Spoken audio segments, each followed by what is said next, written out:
Bom dia, queridos. Iniciando nossa aula, dia 9/6. Pena 1, Santa Cruz de manhã.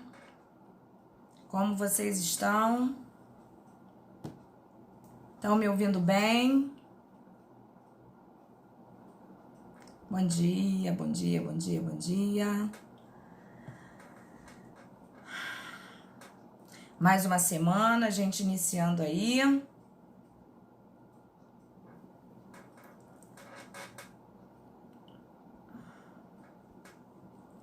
Isso aí, gente. Sempre será um bom dia, né? Ainda que as coisas estejam difíceis, sempre será um bom dia. Vocês estão com material?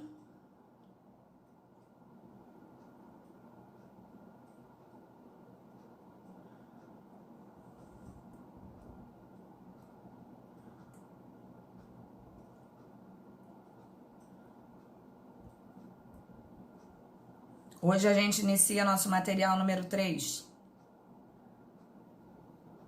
Todos de posse do material, gente?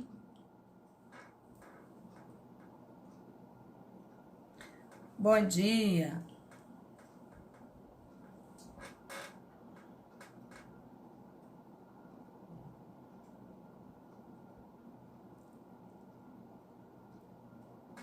Gente, estamos de posse do nosso material ou não?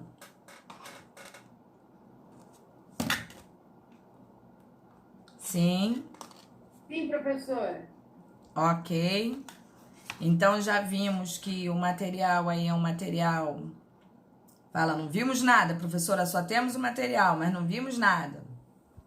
Esse material é um material mais leve, mais fácil, entendeu? Tranquilo. Entendeu? Tenho certeza que a gente vai tirar de letra. Como eu já havia falado com vocês, vou pedir até a Priscila aí, se não me falha a memória, a Priscila que é a representante da turma, né? Eu disse que eu estava lançando mão de uma tentativa de P2 pra gente, online. Só que para isso, Priscila, eu vou precisar da sua ajuda e de quem mais puder ajudar, eu ficaria assim extremamente grata, porque se eu der essa prova online para vocês, o que vai precisar acontecer? Vai precisar que todos estejam no mesmo horário para efetuar a provinha. Se vocês acharem, inclusive, que deve ser no horário da nossa aula, para facilitar, para mim não tem problema nenhum. É aquilo que melhor ficar para vocês. Por que eu tô falando isso? Porque as provas, elas têm um linkzinho que eu vou ter que mandar para vocês, um acesso, né? E esse acesso, obviamente, tem que ser aberto. Posso. Beleza. Tá ouvindo agora?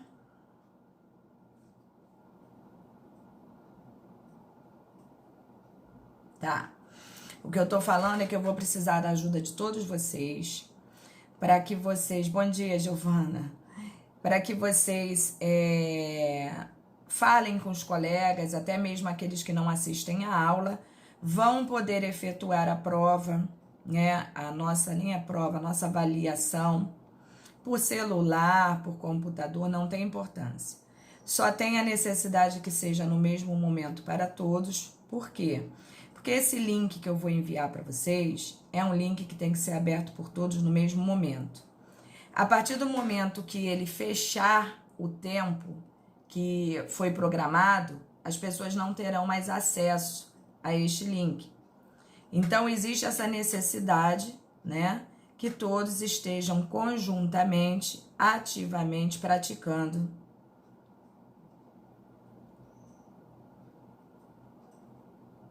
Se tiver condição, alguém bota no grupo aí, meu povo. Então, depois que fechar, aí o aluno vai ficar, professora, não consegui, professora, o link, professora, não sei o que, professora, não sei o que lá. E realmente não tem condições, só uma nova prova. E uma nova prova não é uma coisa simples da gente fazer em 5 minutos, tá? Então eu só peço a vocês que, se tiver essa condição aí, de avisarem a todos os colegas pelo grupo de vocês, entendeu? Que a prova se dará dessa forma e que, obviamente, eu vou passar antecipadamente a vocês horário, dia, tudo certinho. O dia é o dia da P2, sem sombra de dúvida, né? O horário é um horário em que todos vocês estejam cadenciados, geralmente o horário de aula, mas a gente pode conversar e, se ficar melhor para vocês outro horário, não tem importância nenhuma também. É só isso que eu queria de vocês, que vocês se organizassem aí, porque eu acho que fica melhor para vocês fazerem a prova dessa maneira, uma vez que eu percebi que existe um cansaço muito grande de vocês, né? Porque cada professor tem seu método, tem professores que passam 2, 3, 5 trabalhos, como eu passei um, né? Fiz até umas questões com vocês dentro de sala de aula, mas eu passei um trabalho e que muita gente perdeu até a oportunidade, né?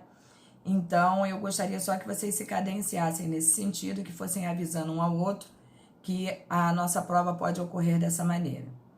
No mais, vamos começar nossa matéria hoje, né, que é a teoria do crime. Eu acho que é a parte que vocês mais gostam de entrar em direito penal, que é realmente a hora que a gente começa a falar de direito penal, né? Porque até então nós falamos de a parte histórica, a nossa primeira apostila basicamente foi isso, e a segunda apostila foi praticamente relativo a normas, né? Fala, Regina. Nada de P3, Eric, pelo amor de Deus. Professora, a senhora faria as perguntas individualmente para cada aluno? Como é que seria essa prova? A ideia, Regina, o que eu fiz aqui, nós fizemos, eu não, né? A verdade é essa, eu tive muita ajuda. Mais fizeram por mim do que eu pelos outros. Mas, em verdade, é uma prova como a que vocês fazem na faculdade, com perguntas, respostas, e vocês preenchem no próprio computador ou no próprio celular, e vocês enviam para mim assim que acabarem de efetuar as respostas. Posteriormente, obviamente, eu farei a correção e passarei a vocês o resultado, tá? Então, não tem estresse, é uma prova simples, comum. Por aí, Eric. Simples, comum, só que dentro daquele prazo estipulado, vocês têm que efetivamente efetuar a prova e enviar para mim. É simples, Regina, não tem nenhum estresse, não. Porque eu vi que as pessoas estão assim meio caidinhas nesse período, né? Então eu tô evitando esse estresse de vocês trabalho, e passei assim o restante da P2 todinha, imaginando como eu poderia aliviá-los, e encontrei esse método. Tomara que no final de tudo dê certo e que vocês gostem, porque é mais parecido com aquilo que vocês fazem na faculdade, entendeu? Então, deixa eu ver se eu entendi, professora, para ficar bem claro para mim. A senhora vai entrar no mesmo horário da aula, da prova, seria uma prova, seria aquele horário esse horário de 10 horas, daria esse tempo, o mesmo tempo para fazer a prova, né? A senhora enviaria, a gente faria a prova e enviaria para o seu e-mail, é isso? Vocês vão enviar, embaixo da prova tem um marcadorzinho que quando você acaba tá lá, enviar. Aí você envia para mim, entendeu? Mas não sei, Regina, se vai ser o mesmo horário de prova. Por que que eu tô falando isso? O mesmo horário de aula.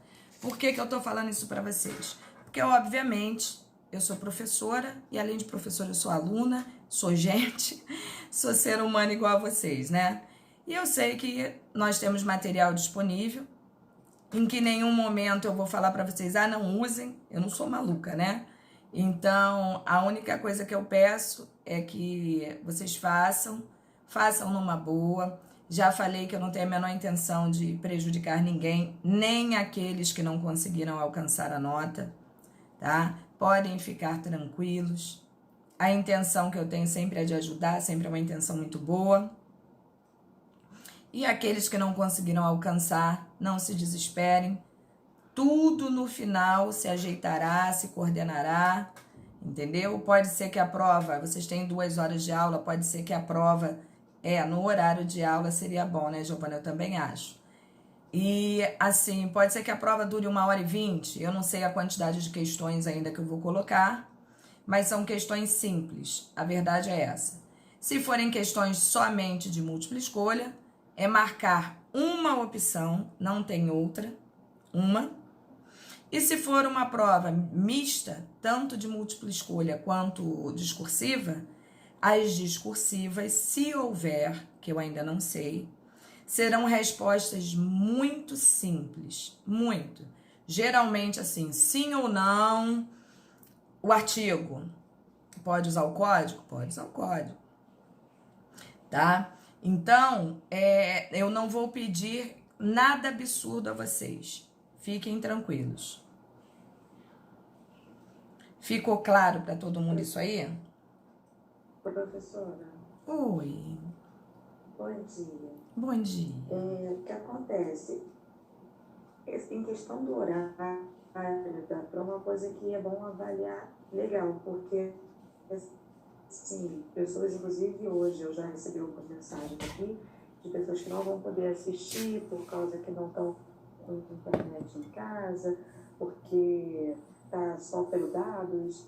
Então, assim, é bom a gente dar uma avaliada nisso, porque de repente, num horário estipulado, assim, ficaria um pouco mais complicado para a pessoa conseguir estar online ali, entendeu? Uma vez até que esse Team Link aqui, se for pelo dados, ele consome. Eu falo porque eu já assisti reunião com o diretor por aqui e o meu dados simplesmente foi porque o meu Wi-Fi fez o favor de dar programa na hora, e quando eu estava na reunião eu precisava ouvir as informações, liguei o dados. O meu dados praticamente foi todinho. Então, assim, isso é bom dar uma avaliada para a gente ter uma concordância mútua, né? Não, por isso que eu tô falando, Priscila, para que vocês aí no grupo de vocês se falem, que é muito mais fácil para vocês um interagir com o outro do que eu interagir com cada um de vocês. O que eu tô falando é que o horário da aula é um horário do qual todos já estariam acostumados, né? Porque já sabem que aquele horário de aula é para assistir aula. Mas se vocês chegarem à conclusão conjunta, tem que ser num horário de 2 da tarde, tem que ser num horário de 11 da noite. Bom, para mim não muda, Priscila, porque eu tô em casa, entendeu? E nem pretendo sair. Então, o que vocês resolverem, para mim, está muito bem resolvido. Para mim não muda. Eu quero mais é que todos efetivamente se deem bem nisso aí. Entendeu? Eu coloquei o horário da nossa aula porque eu achei que realmente seria um horário em que as pessoas estariam coordenadas a estarem ali juntinhas. Mas, volto a falar, é aberto. Se vocês falarem para mim que, professor, o melhor horário é o de 7 da manhã, o melhor horário é o de 2h15, é de 8h37, para mim não tem importância. É isso que eu quero deixar vocês à vontade, tá? Para mim não muda. Eu tô deixando aberto para vocês, para que vocês possam definitivamente falar assim, isso é o melhor pra gente. Entendeu, Priscila? O que vocês coordenarem aí, para mim, está ótimo. Eu não tenho problema com isso. Como eu falei, eu estou disposta a dar aula para vocês, se vocês precisarem, até sábado, feriado. Eu não me importo com isso, eu estou em casa, eu não estou, como é que se diz? A gente não está passeando, a gente não está se divertindo, né? Então, o que a gente puder se ajudar nesse sentido, eu acho muito positivo. Então, vocês conversem no grupo. Sim, professora. Oi. Outra pergunta. Pelo celular, no caso, a senhora vai enviar a prova? Não, eu vou enviar um link. Aí vocês vão clicar nesse link. Turma. Provavelmente. Tá. Aí, no caso, vai dar para fazer pelo celular? Assim, no caso, a senhora falou que tem como colocar, por exemplo, sim ou não, se tiver discursiva. Porque, por exemplo, pelo celular aqui, às vezes não tem como fazer muita coisa. No meu caso, por exemplo, eu só tô fazendo tudo, só com o celular porque eu tô sem computador. É só responder como se você estivesse respondendo, Priscila, num Zap ou no Instagram. É resposta comum mesmo, não tem formatação, não tem nada. Ah, sim. Entendeu? Sim, É sim. como se você estivesse respondendo. Se tivesse formatação, Pode falar. ia como mesmo. Não, tá ótimo. Então, é assim, aí dá pra... Pega o linkzinho e dá para escrever tanto por celular como por computador.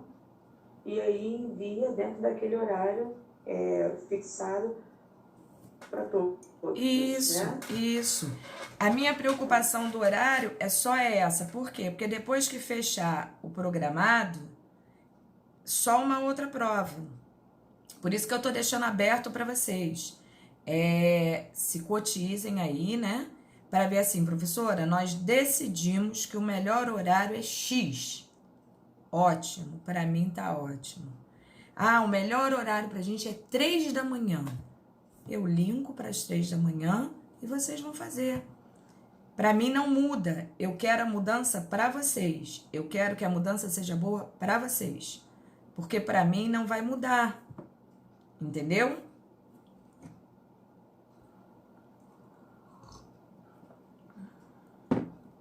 Agora, quanto à internet, a internet é como essa aqui, ó, que vocês estão fazendo na nossa aula.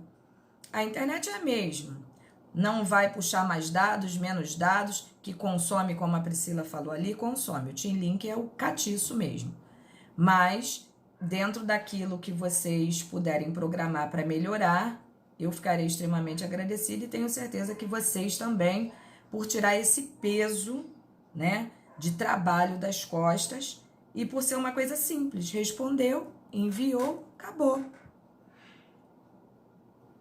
Tranquilo?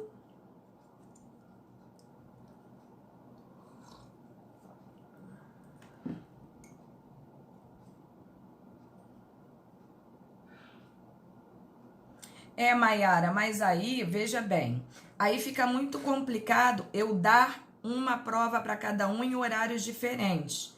Aí não é prova, aí é trabalho do mesmo jeito, entendeu? Porque se eu der espaço para haver uma comunicação, eu não estarei sendo justa com você, com a Joyce, com a Regina e com a Priscila e com tantos outros, com o Bruno, com todos vocês. Porque aí você vai se dar o trabalho de fazer e depois o colega só vai se dar o trabalho de...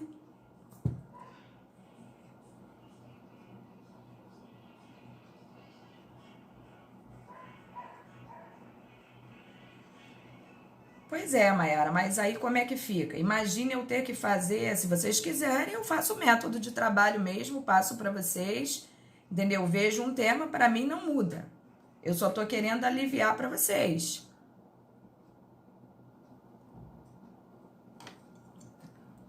Essas algumas pessoas que você está falando aí, para isso eu estou dando a oportunidade das pessoas se enquadrarem no mesmo contexto. Um dia durante um período de 1 hora e pouquinho, entendeu?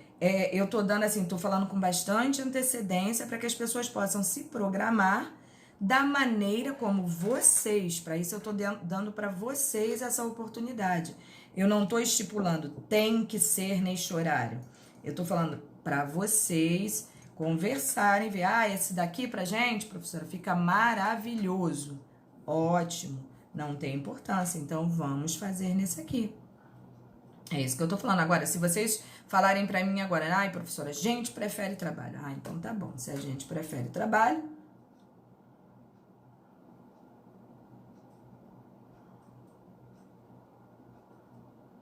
Pois é, Joyce, só que eu sou muito sincera pra você. Enviaram a prova e deram um prazo pra gente enviar de volta, ela toda feita. Se eu fizer isso, não é uma prova, Joyce. Se eu fizer isso, é um trabalho, porque aí você vai pegar...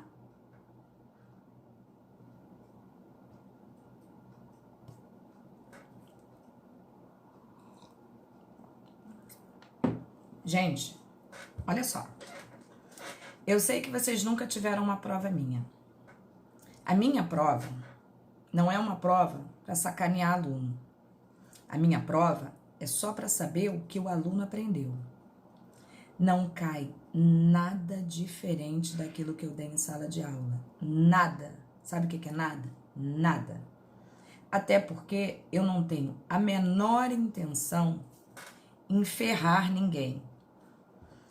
Então, o que eu quero que vocês entendam é que é uma prova, geralmente de múltipla escolha, para você marcar a resposta. E se for uma pergunta, é uma pergunta de no máximo uma linha para responder. Eu só quero perceber que o meu aluno entendeu as explicações. É só isso. Professora, mas nós vamos poder olhar o material? Se eu falasse para vocês assim, não, vocês não olhariam? Olhariam. Então eu não quero nem ser mentirosa comigo, nem com vocês. Eu sei que vocês vão olhar o material. Quem olhou o material se deu bem, beleza. Quem olhou o material e não entendeu, é porque necessita de uma maior explicação. Quem necessita de uma maior explicação, eu não me omito, eu não me escondo, eu não faço nada. Professora, podemos ter uma aula, meia hora, 1 hora de aula para a senhora, depois da prova, então, explicar? Se eu tiver que fazer uma P3, a senhora me explica? Explico. Eu tô aqui para isso, gente. Eu tô aqui para isso. E volto a falar, a intenção não é prejudicar ninguém. Agora, se for para dar um questionário, eu dou um prazo de 2 dias para vocês me devolverem. Se for para dar um questionário, isso nada mais é do que um trabalho. Entendeu? Só isso. Vocês não precisam ter medo. Vocês vão estar com o código na mão, vocês vão estar com o material na mão. Entendeu? É simples assim. Qual é o medo de vocês?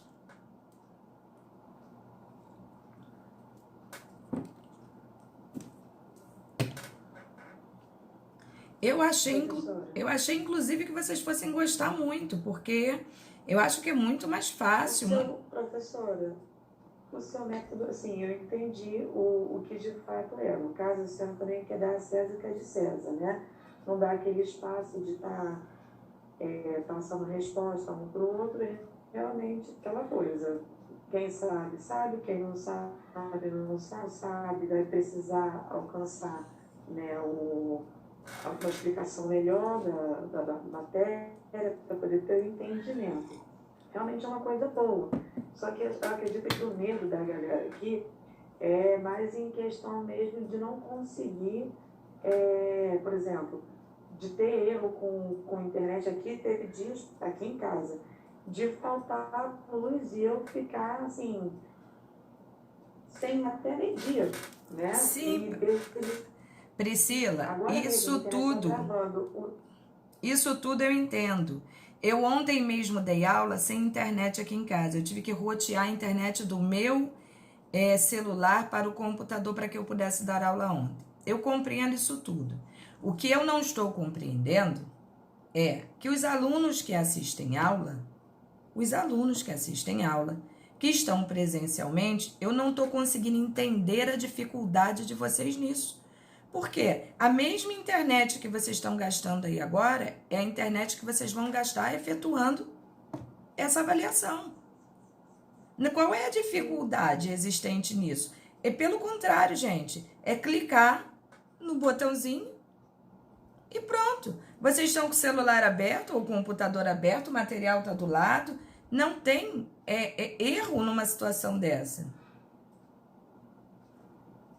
Não tem erro numa situação dessa. Sim, acho que o medo não é em relação a outra coisa, não ser, por exemplo, se por acaso a professora vier alguém, porque acaba, hoje mesmo tem muito que não está podendo assistir aula na internet. Vamos dizer, se chegar num momento assim, e não tiver ou com internet, ou teve que sair, alguma emergência, dá para falar com a senhora e fazer Priscila, vai ter que ter um jeito, nem que aquela pessoa depois eu passe para ela uma outra atividade. Mas eu sou muito sincera com você, eu acho que é uma coisa programada, Entendeu? A gente não tem saído, a gente não tem se divertido, volto a falar. Mas é óbvio que se você souber que naquele dia, naquela hora ali, a coisa tem que fluir, você vai procurar a maneira mais certeira que aquilo ali possa acontecer. Se vocês estivessem em sala de aula, vocês estariam fazendo uma prova nesse sentido. Eu tô sentindo que o medo de vocês é da prova, não da internet. Aí depois, quando vocês fizerem a prova... Não tô com medo da prova, não. Aí depois que vocês fizerem a prova, sabe o que vocês vão achar? Um barato. Porque vocês vão ver que é muito mais fácil e muito mais tranquilo do que vocês ficarem pesquisando aí na internet um trabalho, lendo, relendo, tendo que fazer uma conclusão. Bom, eu deixo a critério de vocês. Eu deixo a critério de vocês, tá? Eu só tô me colocando, as outras turmas receberam isso muito bem. Eu até tô surpresa, porque, sinceramente, eu pensei que eu fosse ajudá-los e tô vendo que tá complicado. Então, realmente, vocês que sabem. Eu acho que vocês têm... São 15 dias pela frente. Eu acho que vocês têm bastante tempo aí para discutir o que vocês querem. Entendeu? Sei lá, eu só programei uma coisa que eu achei que fosse mais proveitoso para vocês, que fosse mais fácil, entendeu? E que vocês acabassem rapidamente, sem estresse. Tá me entendendo? Eu tô tentando só ajudá-los, é só isso, porque eu vi vocês falando tanto do trabalho, que foi difícil isso, foi difícil aquilo, foi porque é muito professor dando trabalho, porque... Não sei, cara, eu tô tentando só ajudar vocês. Bom dia, professora, tudo bem? Bom dia, Eric. Só para simplificar tudo que a senhora falou, eu já até entendi, mas eu acho que alguns podem ter não entendido. Então, é o seguinte, segundo o que a professora está falando, a prova vai ser um link, ela vai ser um link que vai ter um formulário que a gente vai responder. Provavelmente deve ser um Google Docs da vida, algo do tipo. Em questão de internet, entendo um pouco mais, o consumo de dados não tende a consumir tanto como se fosse uma videoaula, tipo o que está acontecendo agora. Então, para quem tiver alguma internet, mesmo que seja por pouco que seja, consiga fazer 50 megas de internet, já deve resolver. E como a professora já disse, quem porventura não vier a conseguir, tem um link para conseguir conversar com ela. Então, acho que não tenho muito ser contra esse problema de ser prova ou trabalho. Eu até prefiro que seja prova, por quê? Eu, de todos vocês, sou mais ferrado na matéria dela da P1, mas eu tive um problema de computador, eu tive uma série de problemas e eu prezo pela questão seguinte: já que eu furei o período de prazos, eu não queria incomodar, tem a P2 e a P3 aí para resolver. Então, basicamente é isso. Eu sou a favor mesmo da prova, que é até mais rápido que... A gente já sabe que outros professores também vão passar trabalho. Pô, a gente sabe quem ficou aí, fez 20 trabalhos diferentes, é muita coisa na cabeça. Estudar para uma prova única é bem mais simples. Então, só, desculpa. Nada, Eric, de forma alguma, pelo contrário, te agradeço. E não é nem a questão do estudar, né? Você vai estar com o material aqui do lado, entendeu? Você vai lá, consulta o material, você vai ver, entendeu? É simples. Eu não vou passar uma prova para vocês de 100 questões, igual a OAB, pelo amor de Deus, entendeu? Eu vou passar uma condição da qual eu tenho certeza que todos vocês têm condição de fazer. Bom, de qualquer forma, então vamos fazer assim, vocês pensem, repensem, e durante a semana nós vamos ter todo o tempo do mundo para vocês irem conversando e depois falarem comigo, entendeu? Aí vocês se cheguem a uma conclusão aí, e de qualquer forma eu estou à disposição, tá? É só isso que vocês têm que entender. Vamos começar a nossa aulinha com o nosso material novo, que eu tenho certeza que vocês vão gostar da matéria, e depois dela vão até querer prova, entendeu? Porque é tão fácil, que parece que é difícil. Então vamos lá. Bom, teoria do crime.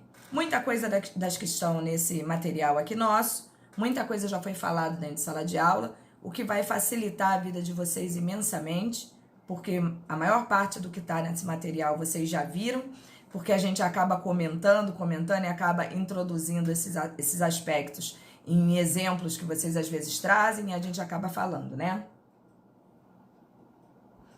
Fazendo o exercício antes da prova para testar a professora.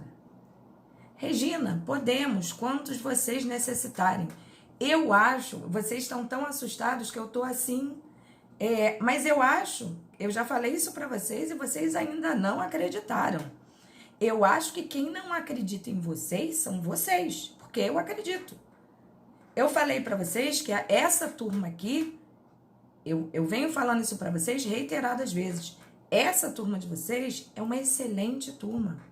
É uma turma de gente interessada, é uma turma de gente que participa, é uma turma de gente de nota boa. Eu disse isso para vocês, foi a melhor turma. Ah, professora, mas trabalho é fácil. Não, trabalho não é fácil, não. Vocês não têm noção da quantidade de notas baixas que tiveram em trabalhos em outras turmas. Então, por isso que eu falo para vocês, o comprometimento da turma de vocês é fantástico. Fantástico mesmo. Mas podemos, Regina, podemos pensar sim. Não tenha dúvida disso, não.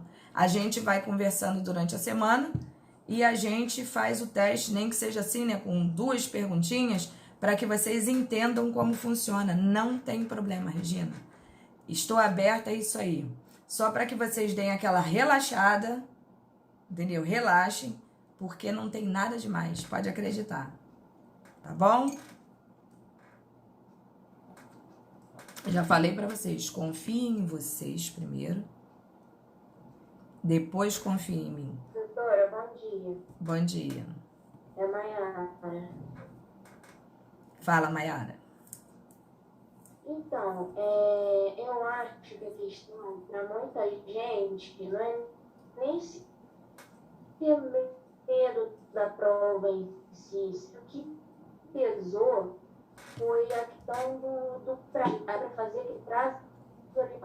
Porque assim, eu vou falar por mim. Eu estou aqui no meu trabalho, tenho o meu computador, internet ok. Muito provavelmente para mim vai ser muito tranquilo fazer essa prova nesse horário. Mas eu não estou pensando, por exemplo, hoje a gente tem aqui 22 alunos online, mas eu não sei se esse é o total de pessoas que tem na turma, entendeu? Porque é no meu amigo, entendeu? E aí, será que não vai ser prejudicial para ele? Ele só ter esse horário? Maiara, olha só, deixa eu só te fazer uma pergunta. Se vocês estivessem tendo aula presencial, neste horário, vocês não teriam que estar em sala de aula? Sim. Sim. Mas aí foi o que a gente... Você acredita... A matrícula foi o que a gente fechou, era uma aula presencial. Aí a prova seria presencial. Mas beleza, Maiara. Então, olha só. Então você, como estudante de direito, deveria estar mais ligada. Por quê? Quando você fez uma matrícula presencial, eu também fui contratada para trabalhar presencialmente, tá? Assim como você, os professores também tiveram que se adaptar a uma aula online que não existiria. Essa questão, olha o nome, pandemia. Eu não estou falando de uma situação do Rio de Janeiro ou do Brasil. Eu estou falando de uma situação do mundo globalizado. O mundo inteiro teve que se adaptar a isso. E tudo que a gente mais tenta é fazer da melhor maneira que isso aconteça. Quando eu coloquei para vocês essa situação da nossa avaliação, eu sinceramente achei que fosse melhor para vocês. Se vocês se conversarem aí e falarem para mim, professora, não é, tá ótimo. Eu não tenho problema com isso. Agora, volto a falar para você. Quando você fez a matrícula, como você falou, era presencial. Ninguém pode prever uma pandemia. Ninguém. São situações excepcionais. Situações excepcionalíssimas. E eu acho que a gente tem que ter esse entendimento. A nossa turma é uma turma grande. E garanto a você, estou te garantindo, eu vejo os alunos que aqui estão presencialmente o tempo todo, até porque vocês não veem, mas eu faço chamada. Faço chamada pelo arquivo que tem aqui ao lado do computador daquelas pessoas que estão logadas. Percebo que muita gente que poderia estar logada não está. Direito da pessoa, não há interferência nenhuma da minha parte para isso. No entanto, volto a falar, todos fizeram matrícula sabendo o horário de aula. Aqueles que não têm a possibilidade do uso de uma internet, de dados, né, como o colega falou, muito bem falado aí, esses estão também no grupo de vocês, no WhatsApp. A esses alunos que não têm condição, e para não ter condição, a pessoa não pode sequer falar o quê?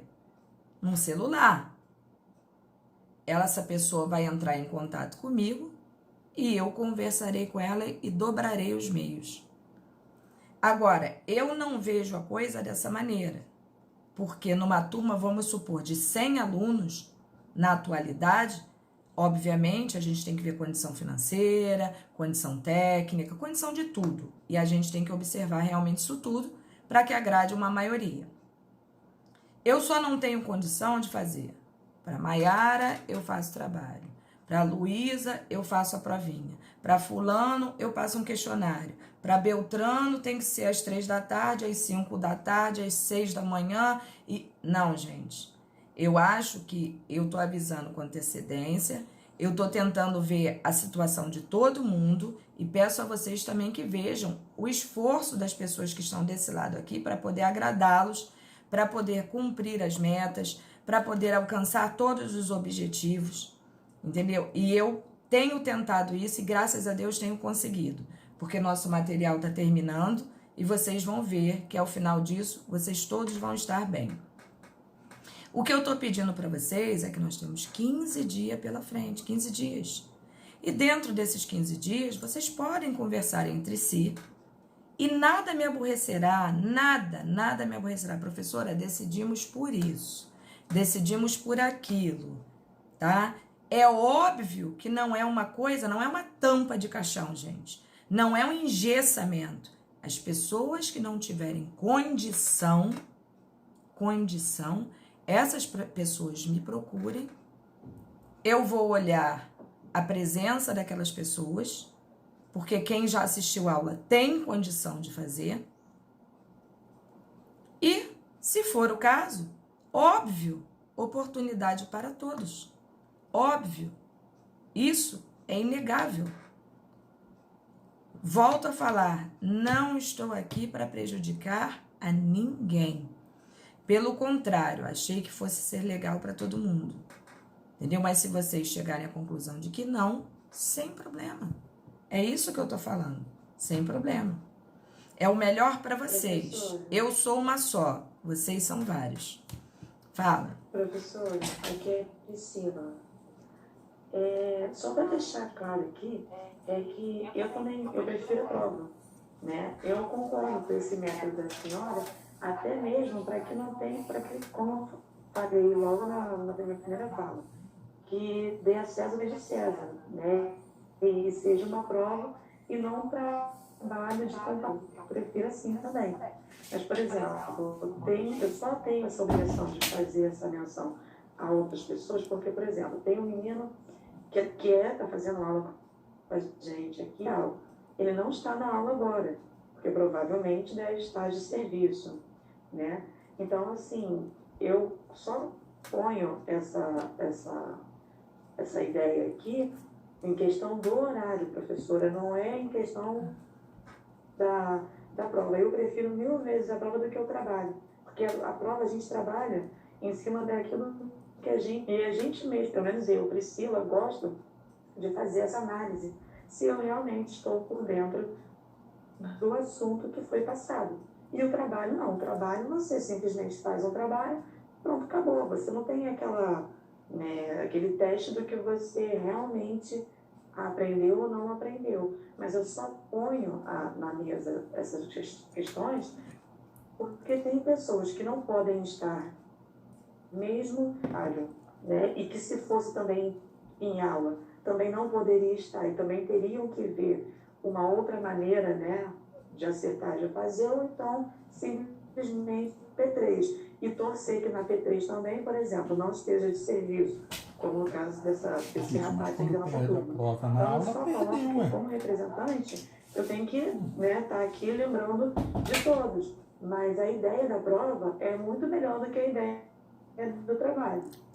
Ok, Priscila, sem problema, é o que eu tô falando para vocês aqui. Deixa eu fazer uma pergunta para a senhora, até para entrar em consenso com a Priscila que está falando, que ela também poderia fazer uma coisa para ajudar essa minoria em específica, ela pegar esse nome dessa minoria que não pode, por algum motivo, apresentar para a senhora já de antemão. Como a senhora falou que já falou com outras turmas, eu creio que acho que tem uma turma também no segundo período, na parte da terceiro período da parte da noite, provavelmente a matéria seja muito similar à nossa, e talvez colocar essa galera que não pôde fazer de manhã junto com a gente e fazer com esse outro link da outra galera.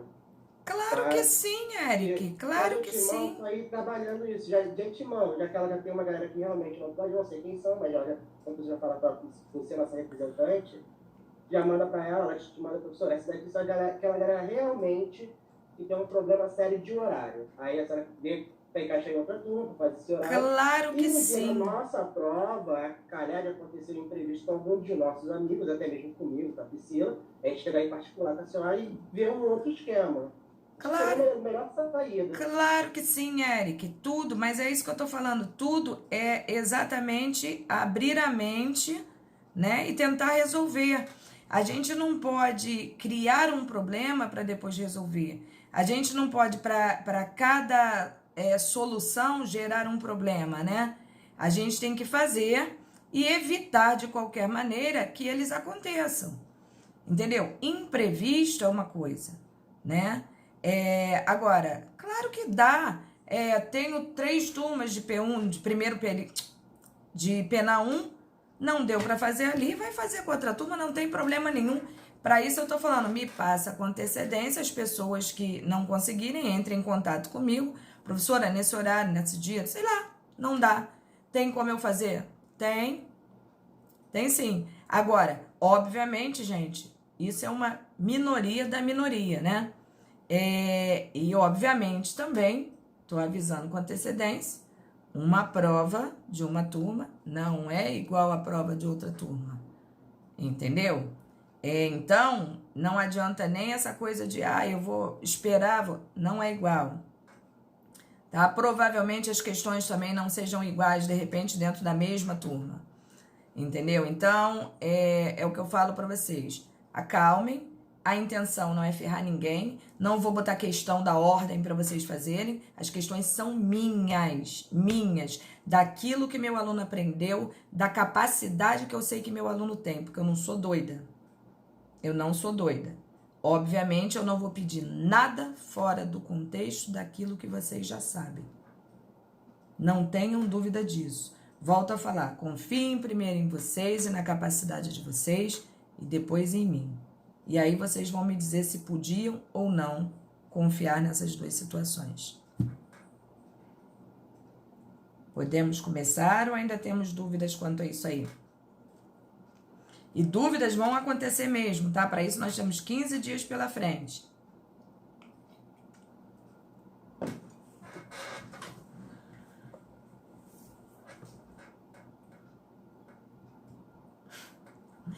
Gente, eu não sabia que uma situação dessa ia gerar tanta polêmica, juro por Deus. Juro por Deus mesmo. Porque quando a gente não faz a coisa com a intenção de... A gente faz só com a intenção de aliviar mesmo, de... Como é que se diz? Tirar o peso de vocês, é surpreendente. Mas pra mim não tem importância, não. Fala, Thiago. Eu preciso dar aula. Fala, Thiago.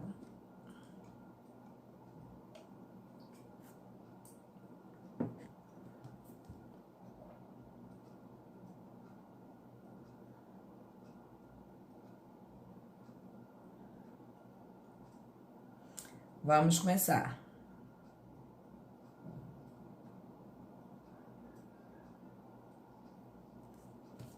Vamos lá, então. Podemos começar, né? Teoria do crime aqui. Bom, nós já sabemos desde a nossa primeira aula de penal, que o Brasil não tem em seu código, né, no nosso Código Penal, um conceito de crime. Não sei se vocês lembram que eu falei isso, vamos tentar interagir aqui no chat, para que vocês realmente me exponham as dúvidas de vocês e, obviamente, para tirar todas elas, né, saná-las. Então, de acordo com o critério legal, crime é aquilo que a lei diz ser crime. Ora, em que momento o nosso código diz o que é crime? O nosso código em nenhum momento diz o que é crime. Por quê? A única coisa que ele diz na nossa lei é que para crime e delito, que crime e delito, não sei se vocês lembram, são considerados a mesma coisa, as penas são de reclusão e de detenção, porque são situações mais graves. E as contravenções penais são aplicadas pena de multa e prisão simples, por serem situações menos graves. Vocês lembram disso ou não?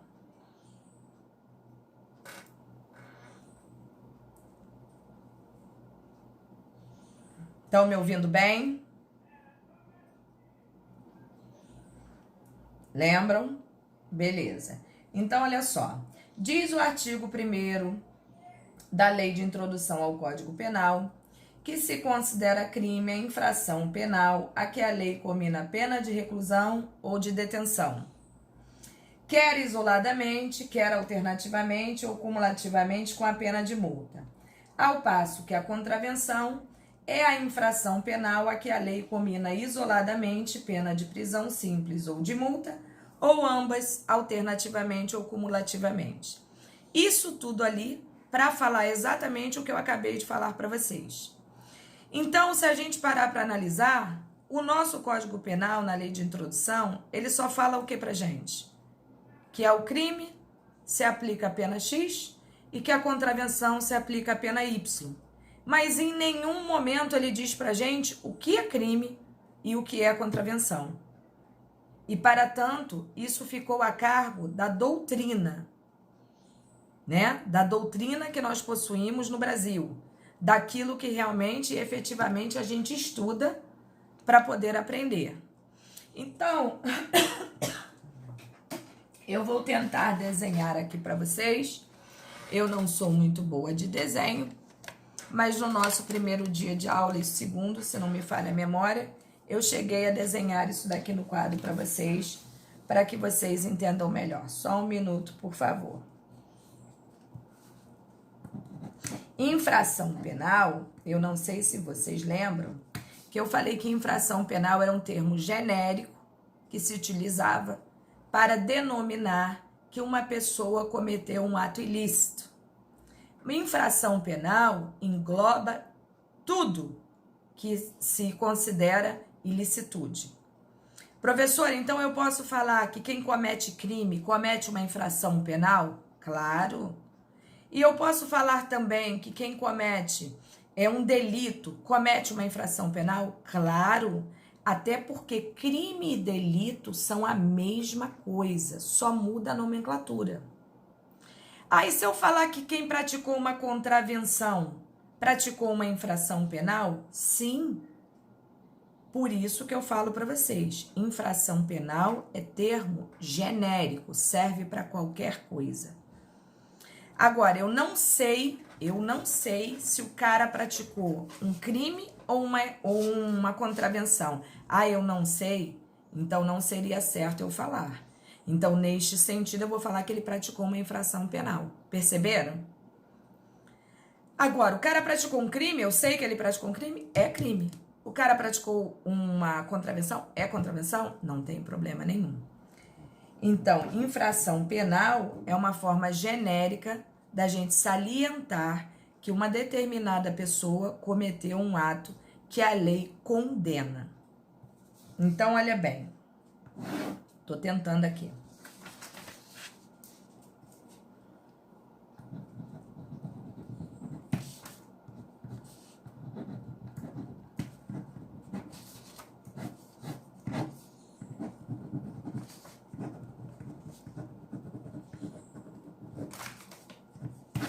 Vocês lembram que eu desenhei isso daqui no quadro para vocês? Crime é igual delito, que é diferente de contravenção. Lembram dessa matemáticazinha que eu fiz para vocês? Pois é. Então, é isso que vocês têm que ter em mente. O Brasil, ele adotou um sistema bipartido, tá? Ou dicotômico, como vocês quiserem, né? Bi de 2, di também de 2. Bipartido ou dicotômico. Porque ele entende que crime e delito são a mesma coisa, mas diferente de contravenção, que é uma infração penal menorzinha. Isso é o que nós temos que ter em mente inicialmente. Então, olha bem, no Brasil, infração penal é gênero do qual decorrem duas espécies, crime ou delito. Contravenção penal.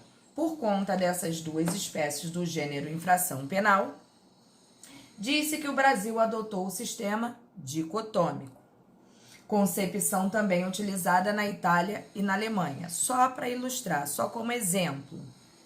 No entanto, gente, o que a gente tem que ter em mente é que existem países, lá para fora, óbvio, que adotam um sistema tricotômico. Isso para a gente é importante? No momento, não. É só a nível de conhecimento. O nosso país, no momento, é o que importa para o nosso estudo. Aqui nós adotamos o sistema dicotômico, mas existem países que adotam o tricotômico, onde crime é crime, delito é delito e contravenção é contravenção. Então, vamos lá. Portanto, em nosso país, crime e delito designam o mesmo fenômeno, porém distinto de contravenção penal. Esta que Nelson Hungria, que é um clássico doutrinário, tá? Denominou de crime anão. Percebam que eu botei em negrito e entre aspas. Por quê? Porque ele denominou de crime anão. Mas o que a gente tem que ter em mente é que contravenção não é crime. Foi só um apelidinho que ele utilizou para denominar a contravenção. Nomenclatura bastante difundida, mas rechaçada por alguns autores nacionais. Rechaçadas, óbvio, porque ele usou a nomenclatura crime. Também se utiliza crime liliputiano, ou seja, crime vagabundo, para aludir às contravenções penais, porque em verdade não é que ela não seja uma infração penal. Ela é considerada vagabunda porque é muito pequena. O dano social gerado por ela é realmente muito pequeno. Por isso que é tão desmaterializada dessa maneira. Existe também o sistema tricotômico, que faz distinção entre crime, delito e contravenção. Existe, mas não no Brasil, que fique claro isso. Porém, este sistema não foi adotado em nosso ordenamento jurídico, mas encontra aplicabilidade em alguns países pelo mundo, tais como a França. Para o sistema tricotômico, existe uma escala de hierarquia entre crime, delito e contravenção, onde o crime é a espécie de infração mais grave, delito e infração mediana e contravenção, não poderia ser diferente, muito leve, né? Uma infração levíssima. E aí eu coloquei para vocês a diferença entre crime e contravenção num quadrinho, para que vocês tenham realmente um modo de entendimento melhorado, né? Só para que vocês possam entender aí. Até aqui tranquilo? Tá dando para compreender legal?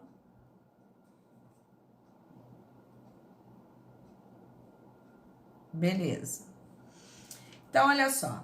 O critério para nortear o fato como crime ou contravenção é essencialmente político. Por que político? Porque entende-se socialmente falando que um pesa mais na balança do que o outro. Então, ele é essencialmente político por isso. É política criminal, tá? Isso é muito pesado, isso daqui é mais leve, então não pode ser tratado com igualdade.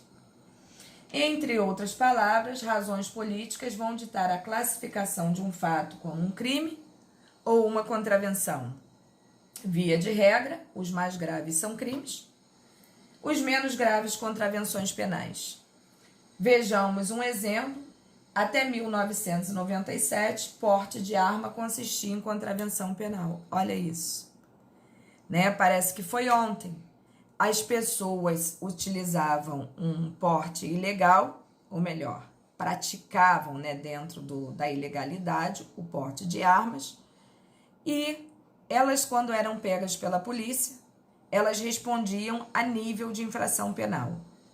Hoje, por uma necessidade social extrema, vinha acontecendo uma série de práticas, né, ilícitas, né, de pessoas que não sabem utilizar o armamento, né, se valendo exatamente disso, por ser uma infração penal leve, e passaram realmente por ignorância, por mau hábito ou qualquer coisa parecida, né, utilizar de forma leviana uma coisa tão perigosa.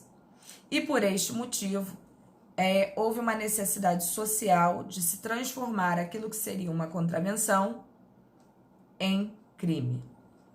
E por isso, hoje, o porte ilegal de arma é considerado crime e muitas das vezes entendido como inafiançável. Então, muito cuidado.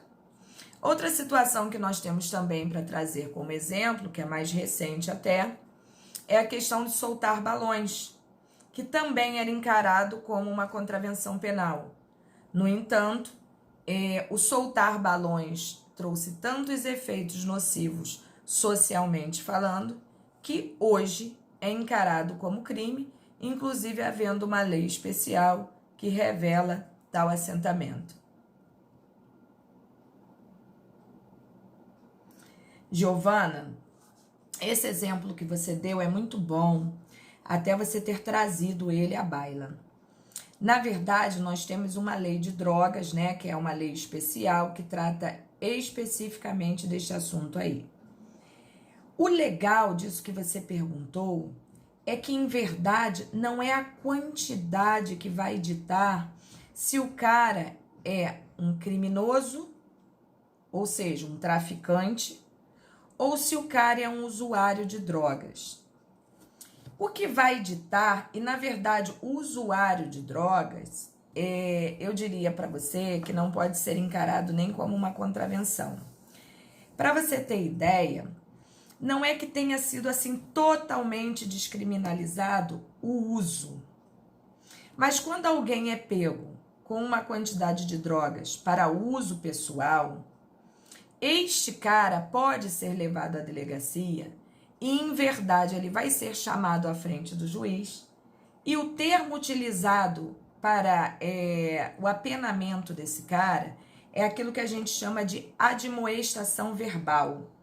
Esse nome horroroso para designar simplesmente que o cara tomará um esporro, uma bronca do juiz, e que dará a ele a chance, tá, de se redimir, seja por uma forma de serviço social, seja por uma forma de fazer um tratamento para desintoxicação.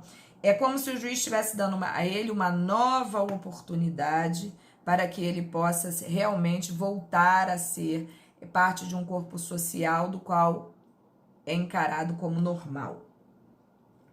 No entanto, eu diria para você que quando a polícia percebe que o cara é um usuário, a própria polícia não gosta dessa situação de levar um usuário para uma delegacia. Isso não é comum acontecer, tá? Porque a gente sabe que realmente se o usuário é um cara que tem uma patologia. Então, nem o policial gosta dessa condição. Porque, afinal de contas, o policial está ali para trabalhar anticrime, né? O usuário é mais uma situação até de saúde do que de qualquer outra coisa. Mas, em verdade, respondendo a tua pergunta aí, o que vai caracterizar se o cara é um traficante ou é um usuário na verdade, não é simplesmente a quantidade de droga. Porque você vai encontrar jurisprudência, Giovana, falando quantidades diferenciadas de drogas para situações específicas. Mas não se chegou ainda a um limitador que fale assim, 10 gramas, 200 gramas, 1 quilo, 50 quilos.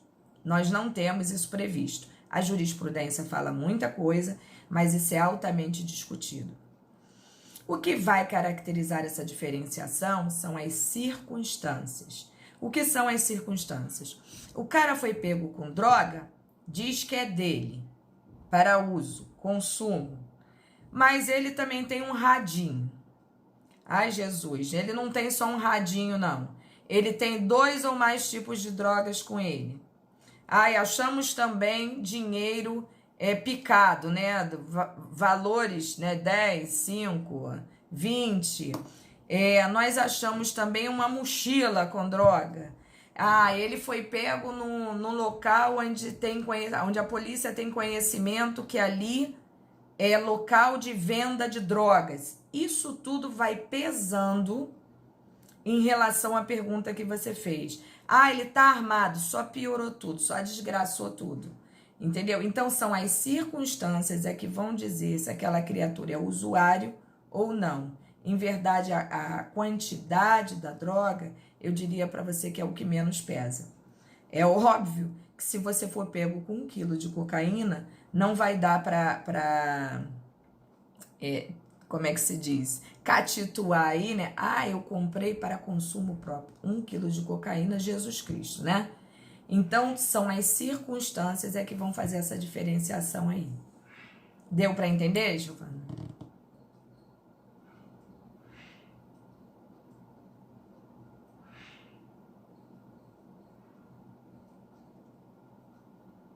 Giovana. É mesmo? Tá? Não pode ser encarado dessa forma aí não, porque é muita discussão mesmo.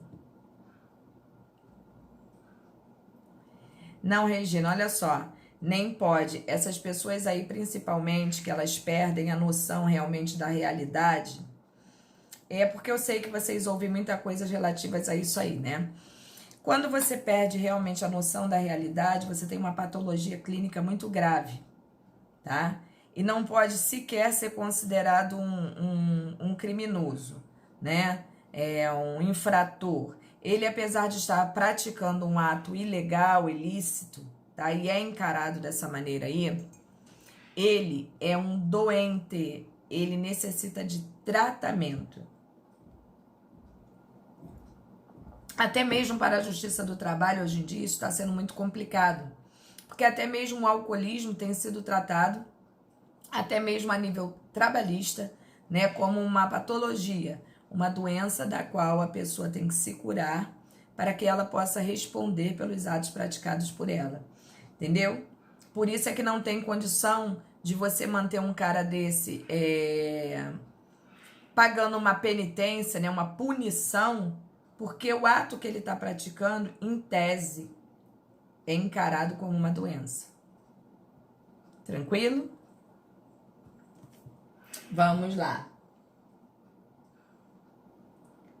O conceito de crime é o início da compreensão dos principais institutos do direito penal. Embora aparentemente simples, a sua definição completa e pormenorizada apresenta questões complexas que acarretam consequências diversas. Então vejamos aí.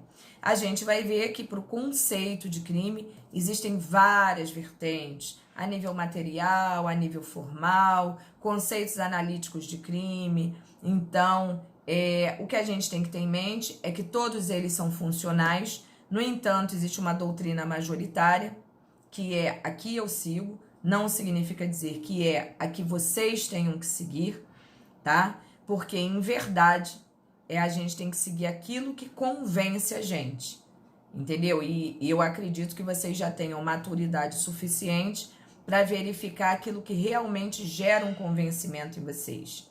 Então, vamos lá. Quanto ao critério material, crime é toda ação ou omissão humana. Isso tudo é doutrinário, tá, gente? Não é é lei, não está na lei, está na doutrina, nos livros. Crime é toda ação ou omissão humana que leva ou expõe a perigo de lesão bens jurídicos penalmente tutelados. Esse critério leva em consideração a relevância do mal produzido, né? Do mal que foi gerado por aquela atitude. Assim, somente se legitima o crime quando a conduta proibida apresentar relevância jurídico-penal, mediante a provocação de dano ou ameaça de dano. Esse conceito aqui, ele ficou um tanto quanto falho, porque em verdade ele trabalha dentro de uma materialidade, né, do ato praticado. E muitas das vezes a gente sabe que não necessariamente isso ocorre. Muitas pessoas praticam crime que realmente fica até difícil você comprovar que houve o acesso daquela criatura ali. Quanto ao critério legal, o conceito de crime é fornecido pelo legislador. Contudo, o Código Penal não conseguiu conceituar crime, mas a lei de introdução ao Código é exatamente aquilo que nós já lemos, eu nem vou ler de novo, né? Que fala sobre a pena da contravenção e a pena do crime. É só o que fala a nossa lei de introdução ao Código aí. Então, nem convém repetir, porque nós já falamos lá atrás. E aí, nós temos os critérios analíticos do conceito de crime. E, neste momento, eu gostaria que vocês abrissem a cabeça de vocês, porque eu diria para vocês que este momento é o mais importante daquilo que vem a ser conceituação de crime. Quanto ao critério analítico, há várias classificações. Dito isso, Basileu Garcia sustentava que o crime tinha 4 elementos. Observem isso. 4. Olha os 4 elementos. Fato típico, ilicitude, culpabilidade e punibilidade. Faço eu a pergunta para vocês. Nós fizemos um trabalho na P1 de excludente de ilicitude e excludente de culpabilidade, não foi isso?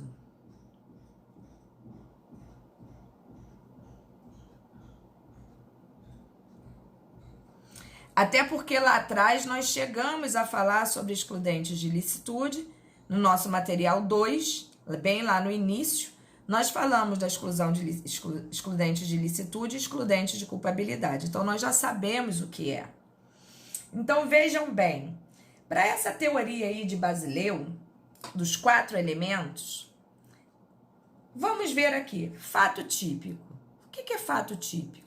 Típico é aquilo que está tipificado no código como crime. Até aqui, na minha concepção, ele acertou. Porque se está no nosso código, está positivado lá que aquela conduta é crime, não há o que discutir.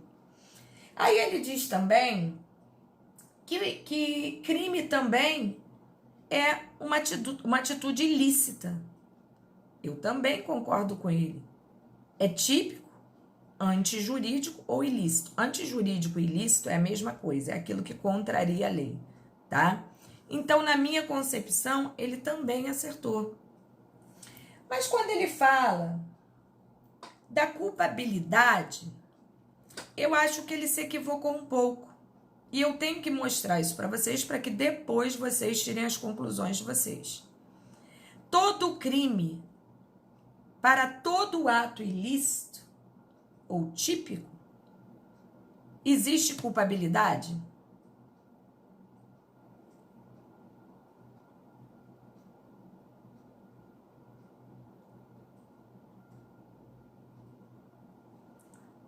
Não.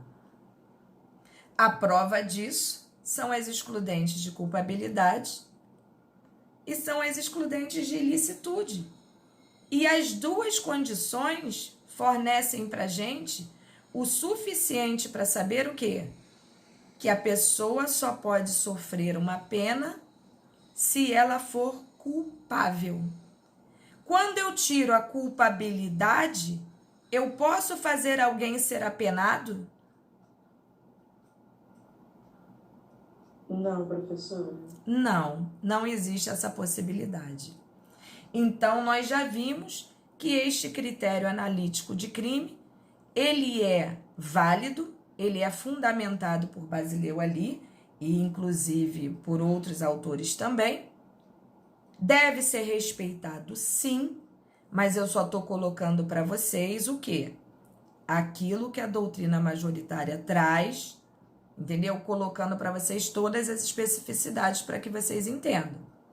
Aí, continuando aqui, ó. Outros autores, como Nelson Gria, Aníbal Bruno, Magalhães Noronha, adotam a posição tripartida. Olha bem que aqui nós falamos de 4 situações. Agora nós estamos falando de 3. E esses caras que falam isso, volto a falar para vocês, devem ser extremamente respeitados, porque eles embasam o que eles falam, todos eles. Mas olha o que eles dizem, ó. Adotam a posição tripartida, onde alegam que crime seria fato típico, ilícito e culpável. Acabamos de responder que nem todo crime é culpável.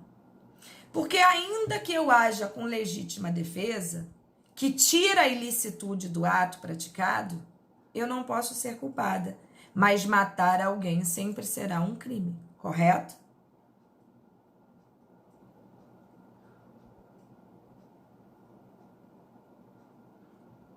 Vocês estão compreendendo ou não? Sim? Ok, então vamos dar continuidade para ver se no final de tudo vocês vão continuar light assim. Espero que sim.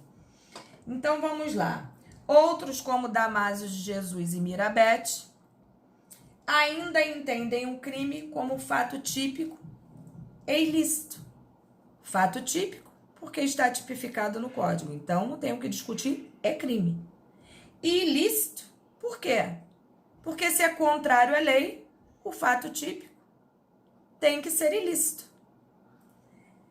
Pois a culpabilidade deve ser excluída da composição do crime, uma vez que se trata de pressuposto de aplicação da pena.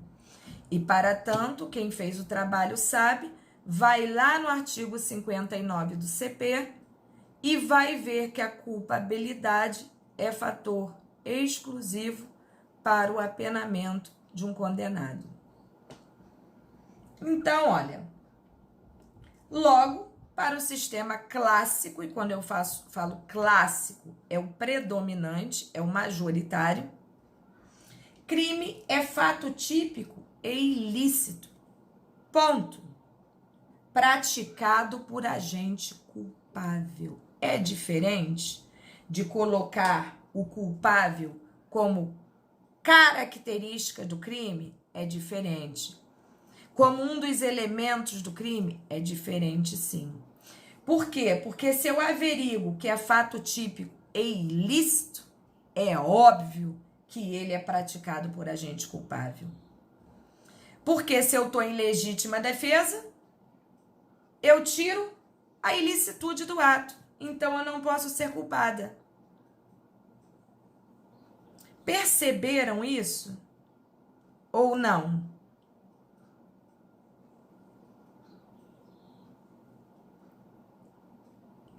Beleza, gente?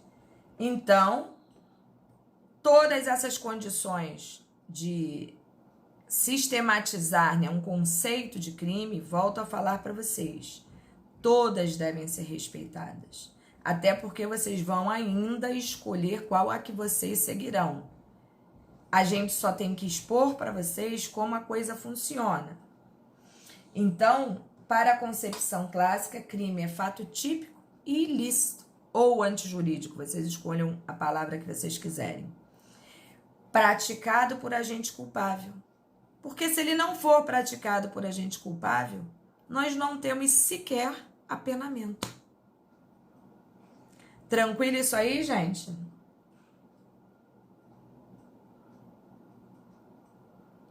Beleza. Então, continuando aqui, ó. Sujeito ativo do crime, né? Porque a gente fica, quem é o sujeito ativo, quem é o passivo, a gente tem essa confusão toda, né? Sujeito ativo do crime, autor do delito. Sujeito passivo do crime, vítima do delito. Objeto jurídico do delito é o bem ou interesse que a norma penal tutela. É o bem jurídico que se constitui em tudo que é capaz de satisfazer as necessidades do homem, como a vida, a integridade física, a honra, o patrimônio, né? E se nós pararmos para analisar, objeto jurídico do delito é tudo aquilo que a lei protege. A minha vida, a minha liberdade, a minha integridade física, a minha integridade moral. Então, observe o meu patrimônio, né? Isso tudo é protegido pela lei. Então, isso seria a parte que chamaríamos de objeto jurídico do delito. Quando qualquer coisa dessas vem a sofrer uma agressão, obviamente, a pessoa acabou de sofrer uma agressão, seja ela no bem jurídico tutelado pelo Estado que for, acabaram de praticar com ela um delito. Objeto material do delito é a pessoa ou coisa sobre que recai a conduta do sujeito ativo, como o homem vivo no homicídio, a coisa no furto, o documento na falsificação. Deu para entender isso aí, gente? Vocês até desculpem, eu tenho esse costume, né, de toda hora entenderam, porque eu só quero passar para o restante da matéria se vocês realmente entenderam esse. Tranquilo? Então, olha só. Beleza, Eric. Conduta. Eu não disse que esse material era mega simples? Conduta. Conceito de conduta aí, né? Conduta parece uma coisa tão simples, né? Conduta. Acabei de me coçar aqui. Conduta. Varejei isso daqui longe. Isso tudo é conduta. A conduta ou ação é um comportamento humano observado pelo direito. Olha bem, nessa frasezinha pequenininha. Comportamento humano. E não sei, porque eu tô em PDF, então não tem a numeração. Alguém sabe aí? Alguém tá utilizando? Mas deixa eu ver, vou contar aqui pra você. Só um minutinho, Regina.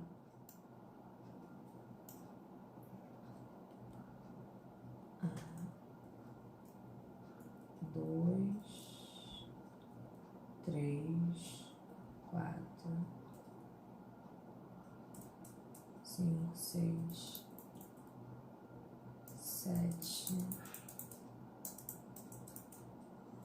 8,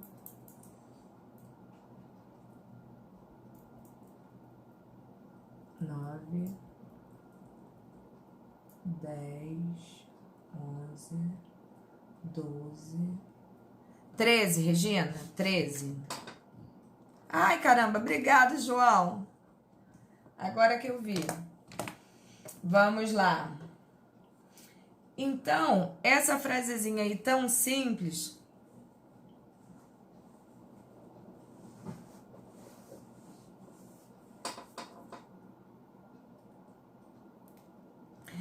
Acalma aí, tudo se resolve, o Bruno, até porque o material é fácil. Vamos lá. Quando a gente fala que é um comportamento humano, eu já tô falando o que para vocês aí? Só ser humano pratica. Não existe conduta de cachorro, de girafa, não existe conduta de empresa. Só a pessoa física pode praticar conduta, porque só a pessoa física, como nós, pode ter vontade. Só a pessoa física como nós pensa, tá? Então se liga nisso que é importante. Observado pelo direito. Observado pelo direito porque enquanto a pessoa tiver uma conduta reta, ela não incomodará nem a sociedade, nem o próprio direito. Não incomoda ninguém. Quando essa pessoa começa, pelo desvio do caminho, a criar problemas sociais, aí aquela conduta daquela pessoa começa a incomodar o direito. E começa a ser observado pelo direito e pela justiça. É isso. É ação ou omissão humana, voluntária e consciente dirigida a uma finalidade.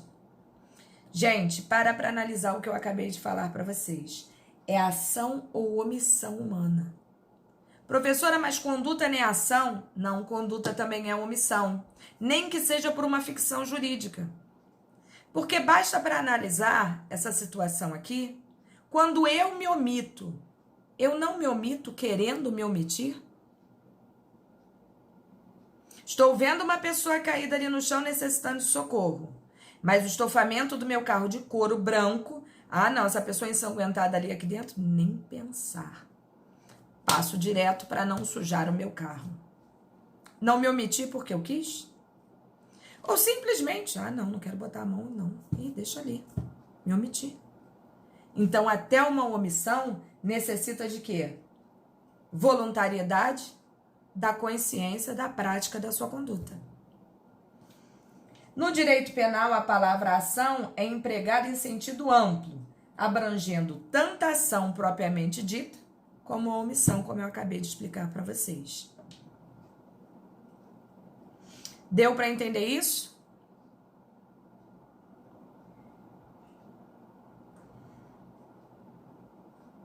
Vocês estão dormindo? Ah, entendi. Vamos lá. Professora, Oi. eu tô demorando a responder porque como eu tô pelo celular, aí eu tenho que ficar com a abazinha da apostila aberta lá no WhatsApp e voltar aqui para poder responder. Por isso que tem hora que eu não volto aqui para responder, porque senão eu fico indo e trocando. Não, beleza, Priscila. Eu só quero ter um feedbackzinho para poder saber assim, né, se vocês estão pelo menos me ouvindo. Porque às vezes o computador trava e nem me ouvir vocês me ouvem. Então, quando eu pergunto, é simplesmente assim, bom, posso seguir o material? Não posso? Se alguém apresentar uma dúvida, entendeu? É só falar então, ok? Fique tranquila, Priscila. Vamos lá. Causalidade da omissão. Nos termos da lei, existe causalidade na omissão, pois considera-se causa a ação ou omissão sem a qual o resultado não teria ocorrido, de acordo com o artigo 13 aqui. É como se fosse uma condição negativa, né? De equivalência das condições. É a condição que a gente chama de condição conditio sine qua non, né? A condição que sem ela não teria ocorrido da maneira como ocorreu.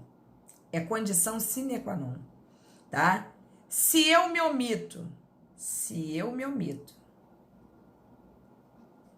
em salvar uma pessoa que estava necessitando da minha ajuda, a pergunta é, e aquela pessoa vem a falecer, a minha omissão foi causalidade do fato? Gerou causa ao fato? Se eu tivesse socorrido... Oi? Se eu tivesse... Sim, no caso, ela só morreu porque você demorou a omissão de socorro, a socorrer. Pois é, a pergunta que a gente tem sempre que fazer é essa. Será que se eu tivesse agido, teria sido diferente? Ah, teria. Bom, se teria, a minha omissão deu causa àquela situação ali. Olha que prejuízo. Vamos entender aqui, ó. Na doutrina, porém, predomina o entendimento de que não há nexo causal entre omissão e resultado, mas apenas uma avaliação normativa. Muito cuidado com isso. Omissão e mentir a Giovana e as perguntas dela. Jesus Cristo. Boas perguntas sempre, Giovana. É verdade. Porque você está falando, por exemplo, numa omissão a nível de um testemunho, por exemplo, né? Isso. Existe diferença, Giovana, entre omitir-se e mentir, tá? A mentira é um perjúrio, podendo, dependendo da situação, levar inclusive a pessoa presa, tá? É da gravidade, né, que vai gerar aquela mentira ali. Mentir em juízo é problemático. Agora, omitir, em algumas circunstâncias, é admitido. Como, por exemplo, eu moro na comunidade. A comunidade tem um traficante extremamente violento. Alguém pega e me arrola no processo contra o traficante.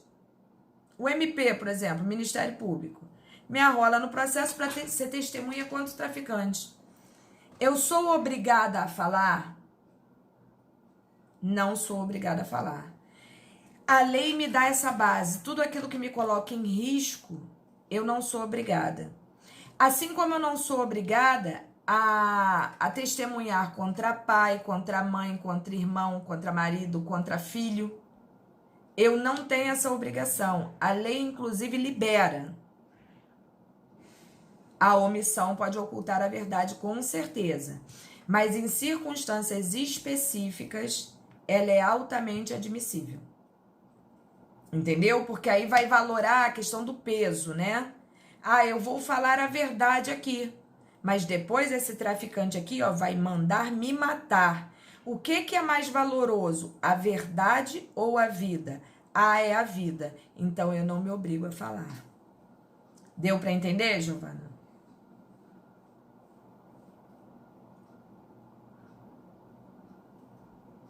A própria lei te faculta isso, mas são circunstâncias específicas, não são todas as circunstâncias, tá bom? Vamos lá.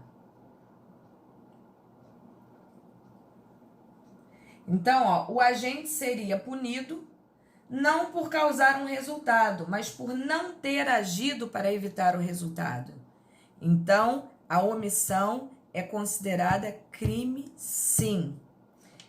E a gente só tem que ter aquele cuidado, porque quando a gente não tem obrigação legal de agir, nós somos isentos. Lembram disso lá das nossas excludentes, né? Se a gente não tem competência para agir, como um policial age, como um bombeiro age, como um médico age, se a gente não tem essa competência legal, nós não temos essa obrigação. A gente não pode esquecer disso. Então, ó, a omissão não pode ser imputada ao acusado se o resultado ocorreria de qualquer forma, mesmo que ele agisse. Aí também não poderia, tá? Por exemplo, uma situação que ainda que eu agisse, ela aconteceria. Neste sentido, eu também estaria isenta de qualquer punição. Claro, Regina, pode, não, deve. Eu não sei agir, né? Eu não tenho obrigação legal, mas eu tenho obrigação moral. Então, o meu papel realmente é esse. Esse aí de ligar pedindo socorro, né? Dependendo das condições, você balizar o local para que não aconteça nada de mais grave. Isso a gente pode. É mais ou menos por aí, sim. Então, vamos lá. Resultado. Conceito. É a modificação do mundo exterior provocado pela conduta. Simples. A minha conduta, eu quero enfiar uma faca no meu peito. No meu não, no de alguém. Quero enfiar uma faca no peito de alguém. Enfiei. A conduta aqui, ó. Eu quis enfiar? Quis sim. Enfiei. Gerei resultado? Ah, gerei. Não sei qual foi, mas com certeza o resultado ali, né, é a modificação do mundo exterior provocado pela conduta. Por que do mundo exterior? Porque enquanto está aqui, ó, na minha mente, é meramente subjetivo. Não tem valor jurídico nenhum. Porque eu posso pensar o que eu quiser a hora que eu quiser. Agora, a partir do momento que eu exteriorizo essa vontade, aí repercutiu no mundo jurídico. Criei um dano a alguém ou alguma coisa. tá? Nem todo crime exige resultado para se consumar. E a gente vai ver que nem todo, mas a maior parte, que é a regra, sim. Classificação dos crimes quanto ao resultado. Crime material. A lei prevê um resultado e exige que ele ocorra para que o crime se consuma. Exemplo, artigo 121, matar alguém. Se consuma com a morte de alguém.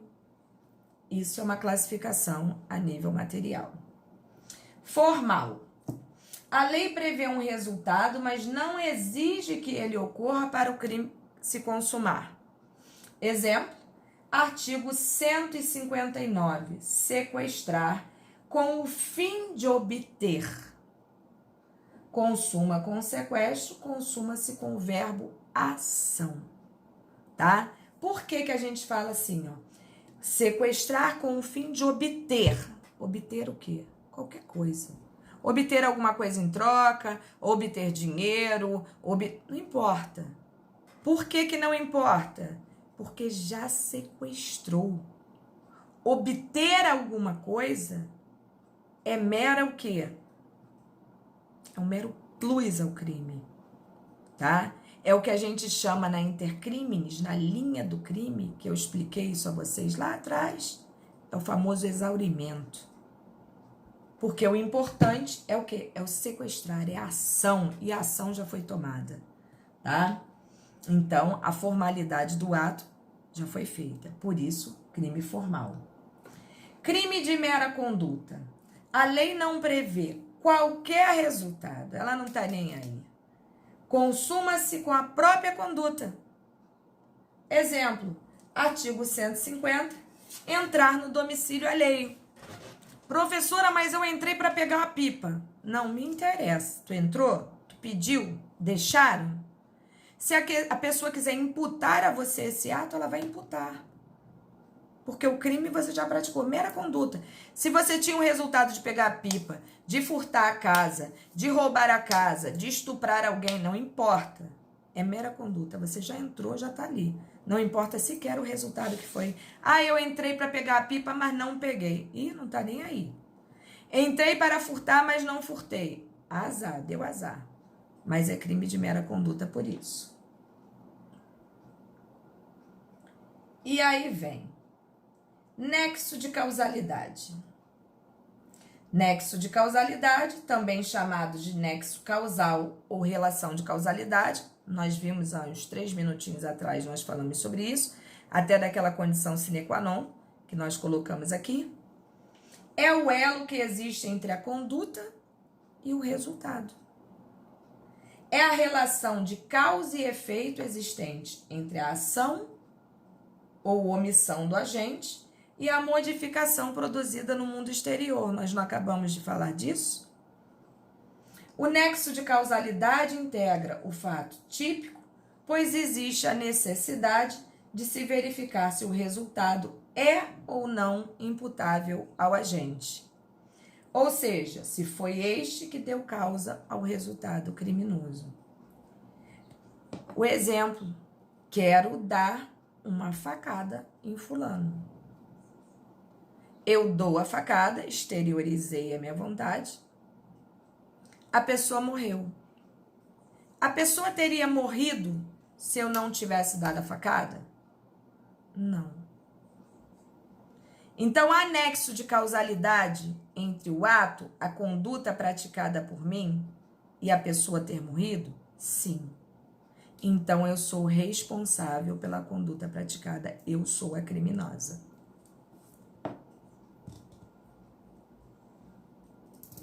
Giovana, presta atenção. Vocês vão aprender mais à frente. Eu até expliquei para vocês um pouquinho, mas não expliquei na totalidade, porque não fazia parte do contexto lá atrás. O pensar, existe uma, como eu falei, o iter criminis aqui, né? É como se fosse uma linha do tempo do crime. O pensar nessa linha do tempo é o que a gente chama de cogitação. Essa cogitação é uma fase interna ao crime, eu diria para você que ela é a única fase interna do intercrimes. É aquela fase em que está aqui, ó, na sua mente. Quero matar, quero roubar, quero furtar. Ah, eu quero matar um por dia.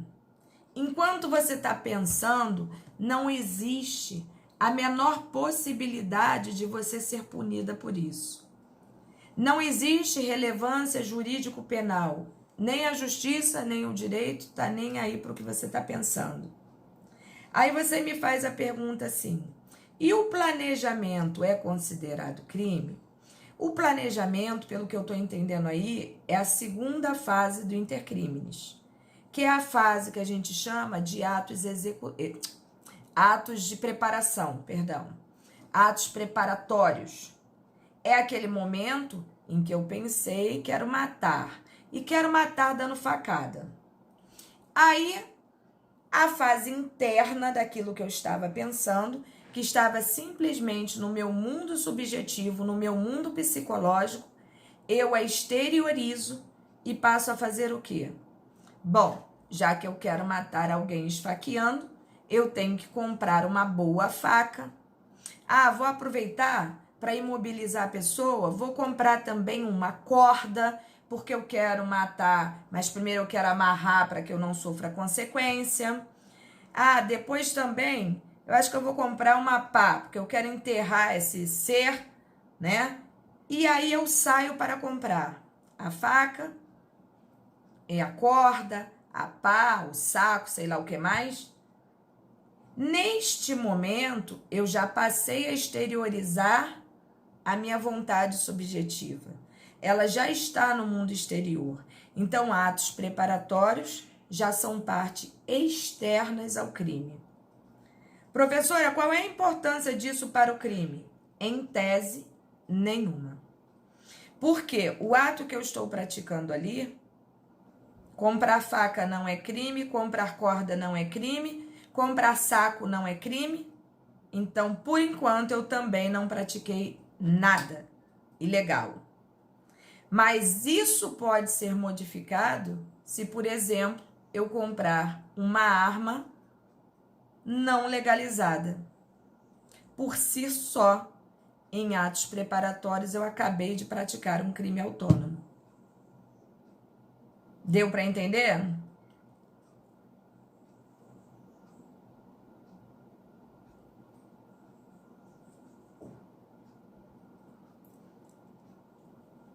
Bruno, uma planta de assalto a banco, presta atenção.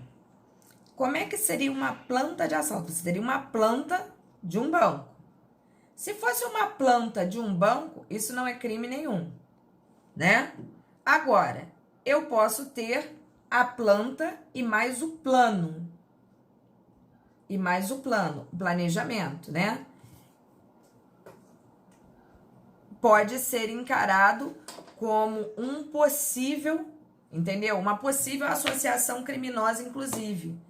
Porque geralmente um assalto a banco gera um produto, né, de várias pessoas mancomunadas àquela situação ali. E por si só, essa reunião de criminosos que nem praticaram o ato ainda, mas por si só já geraria um crime autônomo que está positivado no nosso código como associação criminosa, o antigo, né, quadrilha ou bando. Assim como se você for pego com petrechos, né, que o pessoal fala apetrechos, mas no mundo jurídico são petrechos mesmo, de uma falsificação de moeda, né? Basta que você tenha a máquina, você não precisa ter falsificado nenhuma moeda. Mas o fato simplesmente de você ter maquinário completo ou parte deste maquinário já qualifica você como um falsificador, independentemente de você ter praticado o ato ou não. Então, esses cuidados a gente tem que ter realmente.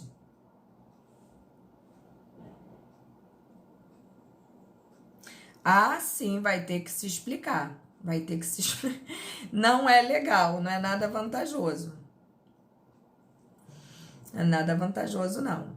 Tá bom, gente? Clareou a mente ou ainda não?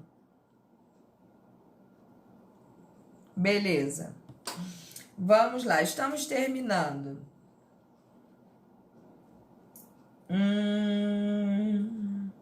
Existem várias teorias que estudam a ação e a omissão como causas do crime. No entanto, a teoria da equivalência dos antecedentes, ou teoria conditio sine qua non, foi adotada pelo nosso sistema penal. Para a solução do problema do nexo causal, utiliza-se o chamado processo de eliminação, que foi o que eu falei para vocês ainda há pouco, que é a eliminação hipotética, né? Que consiste no seguinte: pergunta-se, quando a ação é a causa do resultado, né? Responde-se, quando eliminada mentalmente, o resultado em concreto não teria ocorrido. Lembra da facada? Eu quis dar uma facada, dei uma facada. A pessoa morreu. Se eu retiro essa facada mentalmente, essa pessoa teria morrido? Não. Nada teria acontecido com ela. Então, a minha conduta deu causa ao resultado? Sim. Então, é uma condição sem a qual não teria acontecido o que aconteceu. E neste sentido, a minha conduta levou à morte daquela criatura, portanto, eu sou culpada sim, porque existiu um nexo de causalidade entre a minha conduta e o resultado morte daquela pessoa. Deu para entender isso aí?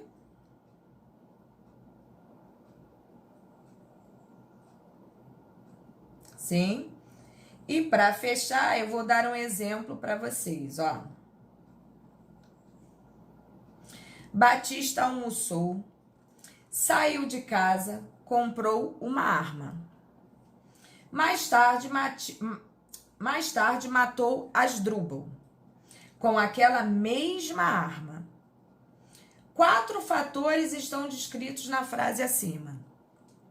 Para saber qual deles é a causa do resultado, vamos usar o processo hipotético de supressão de cada um dos fatores para vermos se o resultado se altera. Se retira o almoço, a morte de Asdrúbal continua ocorrendo da maneira como ocorreu. Se retira a compra da arma, há alteração nas consequências, pois a morte de Asdrúbal, se ocorrer, será de forma diferente, já que não teremos mais a arma. Dessa forma, para a teoria da equivalência dos antecedentes causais, a compra da arma parece ser causa do resultado. A doutrina faz críticas a essa possibilidade, já que, se assim considerarmos, a linha causal poderia se estender ao infinito, né, gente?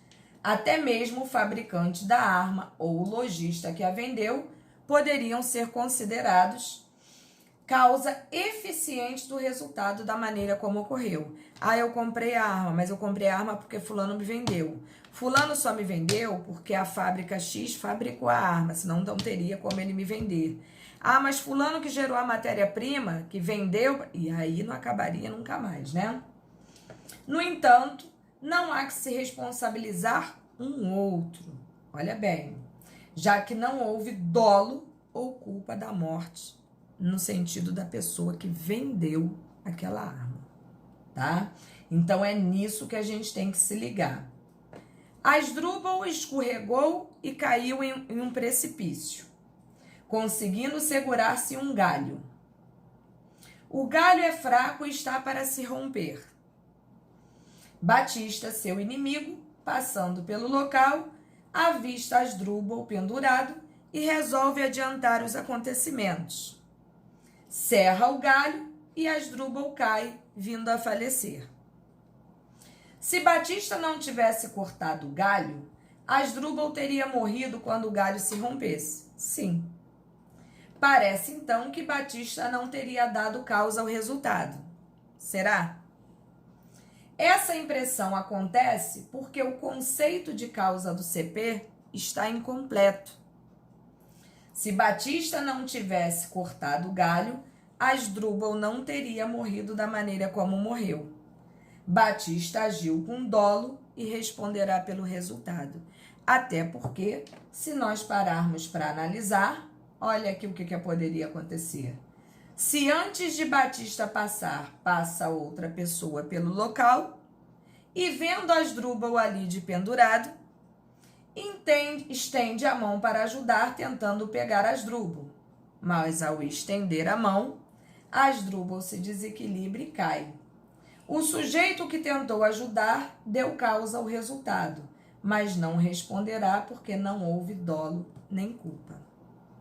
Perceberam a diferença?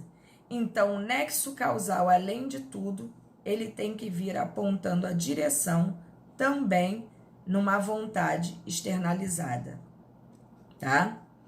E essa vontade externalizada, quando eu digo vontade, não necessariamente do dolo, mas podendo ser praticado também por negligência, imperícia ou imprudência, tá? Algumas vezes, várias causas concorrem para o resultado. São as chamadas concausas, várias ocorreram. Havendo relação de dependência entre as causas, ainda que relativas, todas serão consideradas causas do resultado. Só não haverá relação de causalidade entre fatores absolutamente independentes, como é o caso do cara que vende a arma, né? E quem compra quer matar. Aí, meu amigo, só Deus na causa. Até aqui deu para entender, gente? Ou ficou alguma dúvida pairando no ar aí? Deu? Beleza. Então, gente, até semana que vem. Terminamos nossa aula hoje. Estou muito satisfeita com a minha turma. Entendeu? Qualquer novidade que vocês tenham, vocês me falem, por gentileza.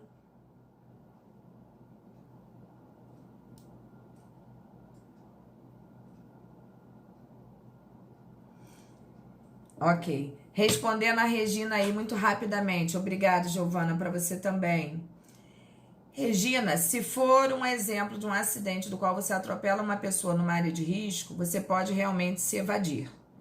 Só que você não pode se evadir e simplesmente ligar para o bombeiro, não. Você tem que ligar não só para o bombeiro, como você tem que ir à primeira delegacia, a mais próxima, tá?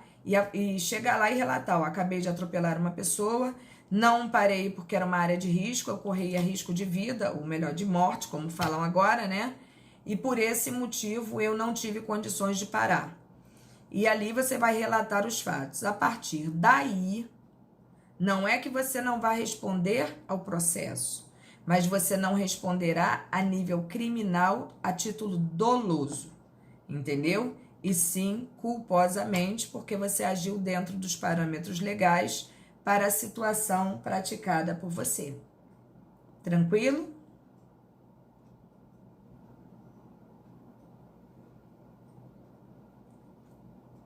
Gente, beijo em todos. Fiquem com Deus. Uma semana maravilhosa, viu?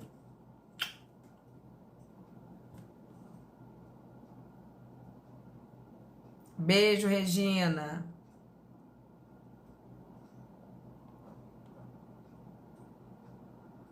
Nada, Priscila. Vai com Deus, fique com Deus, que Deus proteja vocês todos.